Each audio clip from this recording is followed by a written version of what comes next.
Mga bro, ito na ang sandatang magpapayanig sa West Philippine Sea. Unang beses nang ipinakita ng Philippine Marine Corps ang kanilang pinakaunang BrahMos missile battery.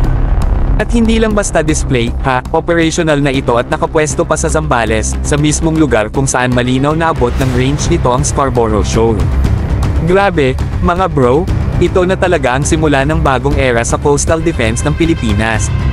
Ipinakita ng Philippine Marine Corps ang BrahMos missile battery sa selebrasyon ng kanilang 75th anniversary, at masasabi nating ito ang highlight ng okasyon.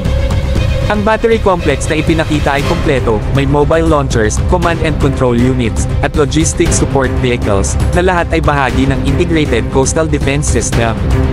Ibig sabihin, hindi lang ito display units, ready to deploy assets na kayang magpadala ng supersonic punch kung kinakailangan. Ang base na ito sa Zambales ay strategic, mga bro. Dahil mula rito, abot ng BrahMos ang mga teritoryo sa loob ng West Philippine Sea, kabilang na ang Scarborough Shoal. Ibig sabihin, kung may mangyaring provocation o paglabag sa ating teritoryo, may pangdepensa na ang Pilipinas na kayang tumugon ng mabilis at may epekto. Ang BrahMos ay isa sa pinakamabilis na cruise missile sa mundo, Mach 3 ang bilis, kaya halos imposible itong mapigilan ng karamihan sa mga air defense systems. Ang range nito ay nasa 290 hanggang 300 kilometers, at kaya nitong maglunsad ng precision strikes laban sa barko o target sa lupa. At dahil joint project ito ng India at Russia, matibay at tested na ang teknolohiya.